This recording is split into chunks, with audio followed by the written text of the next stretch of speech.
ছোট বোনের বাড়ি থেকে আসার পথে কী, কী নিয়ে আসলাম, আমার বোন আমাকে কী, কী পাঠিয়ে আমার জন্য পাঠালো, আমার জন্য সে কী, কী রাখছিল সবটাই দেখাবো এবং আপনাদের সাথে আমার বোনের কথাগুলোও একটু শেয়ার করব।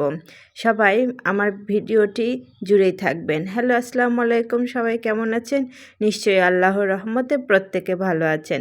আলহামদুলিল্লাহ, আপনাদের দোয়া এবং ভালোবাসায় আমরা মা মেয়ে সবাই ভালো আছি।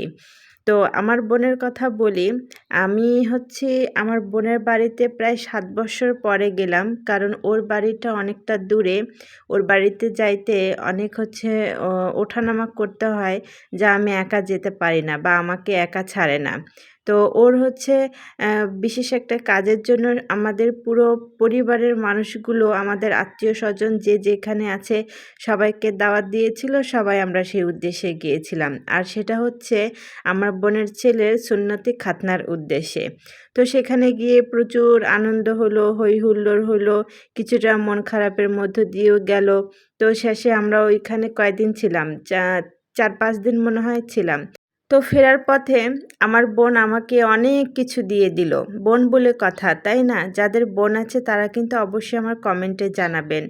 আর যাদের বোন আছে সবাই বুঝতে পারে যে আসলে বোন থাকাটা কী, বোন থাকলে কতটা কী হয়, অনেক কিছুই অনুভূতি আসলে প্রকাশ করা যায় না, আর সব কিছু বলেও প্রকাশ করা যায় না, তাই না? বোন যাদের নাই তারা কিন্তু বুঝতে পারবে না, আর যাদের বোন আছে তারাই শুধু বুঝতে পারবে বোন আরেক বোনকে কতটা পরিমাণে ভালোবাসে। কিন্তু দেখেন, যাদের কিছু করার ক্ষমতা থাকে তো করতে পারে, আর যাদের কিছু করার ক্ষমতা থাকে না তারা আসলে কোথায় থেকে কী করবে বলেন? কিন্তু তাদের ভিতরে অফুরন্ত ভালোবাসা। তো এইদিকে আমার মেয়ে একটা, একটা করে বের করতেছিল। তো ও আসলে বের করতে পারতেছিল না। তারপরেও সে ছাড়তেছিল না। আমার বোন তার নিজের বাড়ির অনেক কিছুই সে আমাকে দিয়ে দিল। কারণ আমি তার একটাই বোন। আর সে আমার একটাই বোন। সে আমাকে প্রচুর পরিমাণে ভালোবাসে এবং তার সামর্থ্য অনুযায়ী সে আমার জন্য কিছু করার চেষ্টা করে বা করে থাকে।